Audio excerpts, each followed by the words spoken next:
Damn. If I just stop coughing, I'll be alright. Well, anyways, here's the gist of it.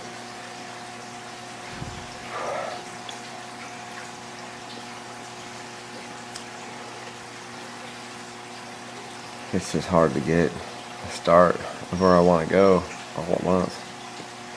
But it's basically, we exist on the electrical level. Everything around us made of electricity. Basically, all these elements that somehow stabilized out of time. The 92 elements, or however many there are, that exist throughout every galaxy in the universe. Billions of stars, all the same 92 alphabetical electrical properties. Each atom has a different electrical property that brings some kind of notion about reality.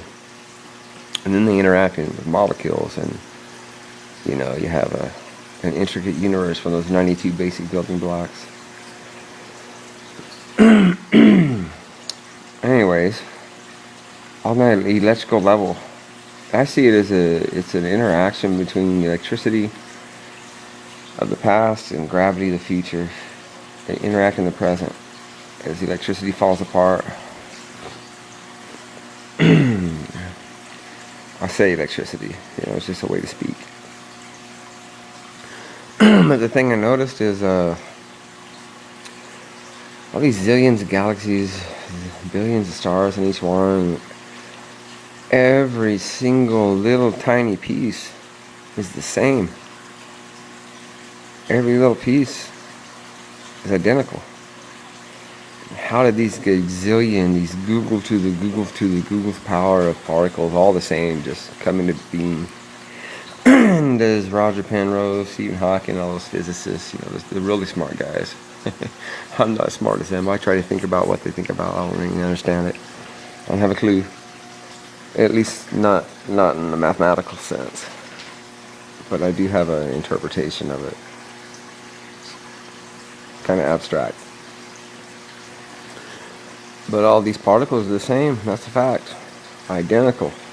All the same laws, all the same behavior. They are identical. And it came from life. It came from life. Life made all these things. It's the only explanation. Life makes copies of itself. Life will take in an ordered substance and put it out disordered so that it could keep its order in this universe. At least that's how the electrical life plays out. At least our realm in the electrical life.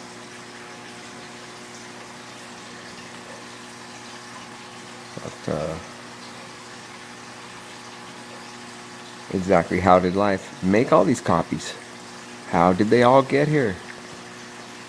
How they all end up in the same spot at the beginning? You know, how did that order come to be?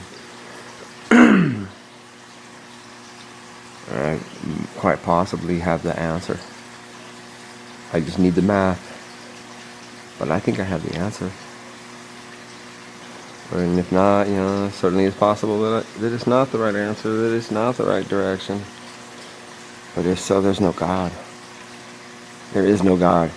If this is not it, this ain't the way. I'm still missing a few small pieces, but I know why all those particles are the same and how they got that way.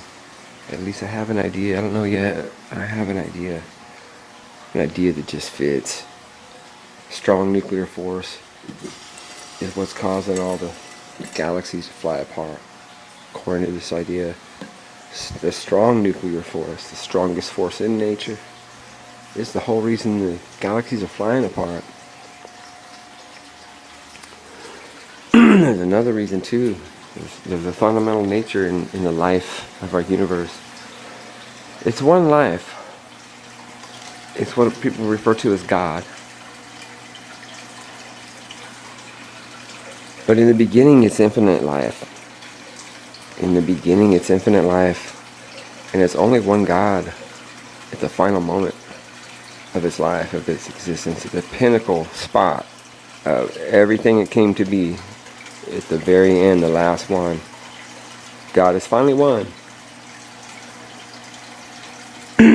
And then the infinite life has each as well become one. And they become one in such the exact same way that none of them can tell each other apart.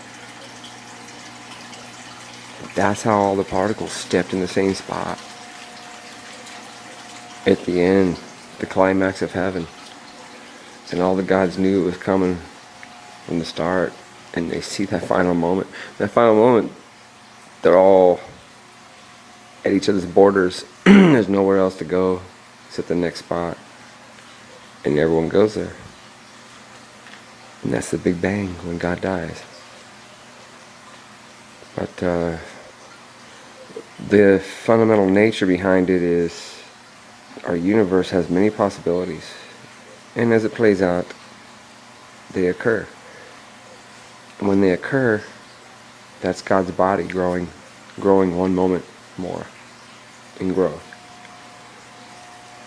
And our universe is God's body. And it's ironic, and it's true too, it's true that God's body made its mind. It's the substance of God's body and the laws that God's body follows in our universe that creates his mind. And of his mind are infinite gods that exist. The infinite life is in God's mind. Our universe has finite life, but it's infinite when you really want to understand that first moment of time. It's infinite, and it's supposed to be one. There's a difference in gravity and electricity. And it's all born from the strong nuclear force. All of it is born from the strong nuclear force, I believe.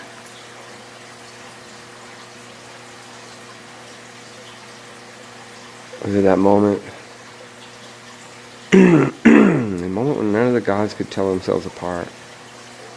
They all die into each other. And then as a whole, they become newly born as a one.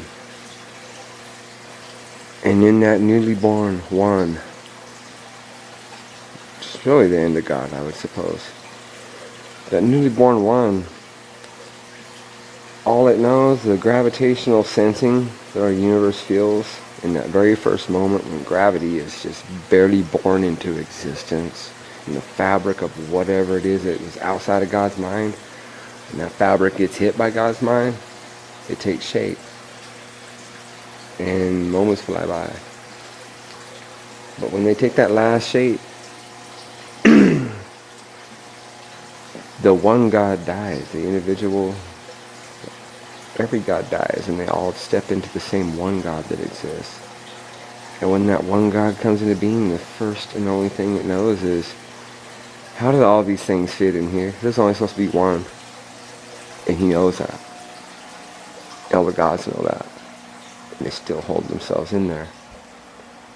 And in that hyperstructure of all of them stepping in the same spot and becoming uniform curvature, it's all one. They all step into it's the same thing, and it overlaps. And it's in the overlap, connects God's mind to his body. And it has a whole lot to do with gravity and electricity. A whole lot. I think I'm right on this, but the alternate universe is the collapse from the wave function. Those alternate universes do not have any electricity in them when they form. When they form in God's mind in imaginary time. They don't form.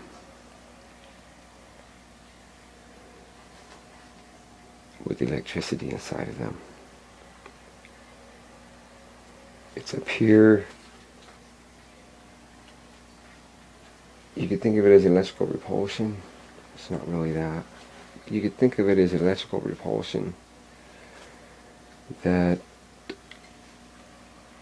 when all these infinites are supposed to be in one spot, not supposed to be in one, they're supposed to have each spot. Each God has its own spot. But when God dies, they all step in the same one, and they don't know where they're at. I don't know which one's which, and it becomes a blur, and they all disappear into one. That then only thing that one knows is, how did everything that could have ever existed all exist in the same spot? And it can't. two universes that are different, will forever be different, but they do exist in God's mind. The ones that don't happen, but the thing is, they don't contain any electrical mass inside of them. I'm pretty sure. And that would lead to the reason why the galaxy's accelerating and they're not going to stop. They're not going to slow down. They're going to reach infinite energy down there. They won't reach infinite. But infinity's collapsed to one at that moment. So it might be infinite.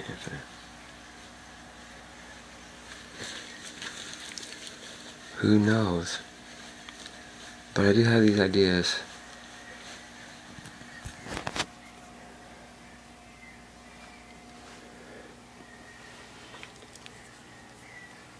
You see, in that moment when there's one God, when that happens, those particles are all crammed into one spot, where only one can exist. And I call that the death of God is it's a black hole with a white hole, but the white hole is electricity. All these spots fit in one little tiny spot. The whole thing had this massive curvature or whatever, formed to contain a black hole. I'm sure it was inside of a black hole. Everything ends up inside of a black hole or as radiant energy in the end. And the funny thing is, when particles go into a black hole, they lose their electrical properties. It's all meaning is gone to us. And that's because in these alternate universes out there, they're even further than black holes. What they are is they're black holes that are accelerating away from us. And they didn't even know they existed until our universe pushed them away. And our universe pushed them away because the electricity that is coming out of that initial Big Bang singularity, all this stuff come out of one spot, and what it was, I think, was a uniform black hole, and then inside was a hyper electrical black hole. It was the opposite of a black. The black hole is pulling things in. This one was facing one way, that's out, and it's a singularity of electricity that forces things outward, because everything's in the same spot. And as our universe plays itself out, I'm not exactly sure how that first moment plays out, though. I mean, I've debated it. I have some ideas, but I don't know yet how that one uniform entity formed in that first moment to include the infinite stuff inside of it as electrical particles. What's playing out, I think, is God's newly born black hole of gravity, which is his mind, holds the infinite electrical particles that exist in the singularity in the middle. But it's not a gravitational singularity, it's an electrical one. It's facing back out. And I'm thinking, this crazy idea, but so far my thoughts have led to that the electricity is moving outward, is moving at the square root of 2 speed of light, so that when it leaves, it gets to where it's going, anywhere it's going, at the same moment it leaves. It moves. By the time it gets there, that's about how much time it took right when it left. I mean, always. You get there when you leave. If you can move it at square root of 2 times the speed of light. So you get somewhere when you left, and the electrical singularity in the middle plays out, and it goes to the edge. And the edge is the gravitational black hole. But once it gets there, it got there right when it left. It goes back to where it came from. When it goes back to where it came from, it doesn't play out. Doesn't play out as a white hole singularity. It plays out through a black hole's eyes, and time slows down. And the universe clicks by in these moments where the electrical singularity is popped out all at once, because God said it can't all exist in the same spot, and it gets out as God conceived it. And when it gets out, all those electrical particles in that one little spot where they all fit into,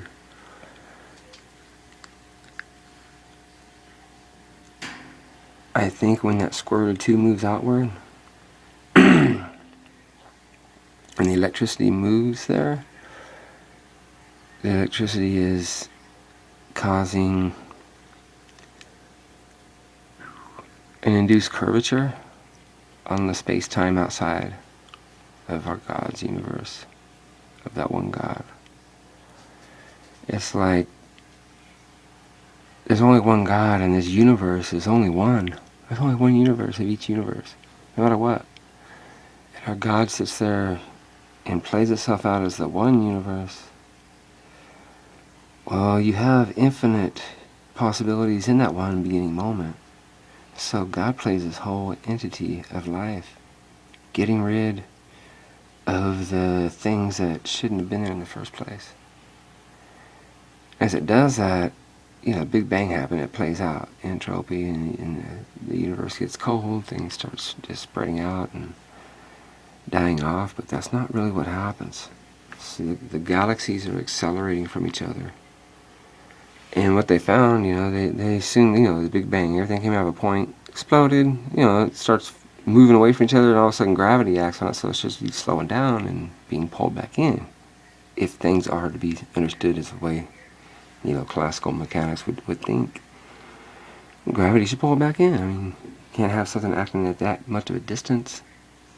I mean, something's a gazillion miles away from everything else, and then it's picking up speed like nothing. It doubles in mass in a matter of time. It's like they're just accelerating, all galaxies. And they're accelerating away from each other in groups and clumps. And as they do that, there exists these electrical particles in our world, between these black holes of our galaxies. And the galaxies are carrying away electrical particles that exist in our universe. They're carrying them away. And they're accelerating, and nobody knows why. And a possibility is, as our universe goes to the edge of its black hole, where the electricity is,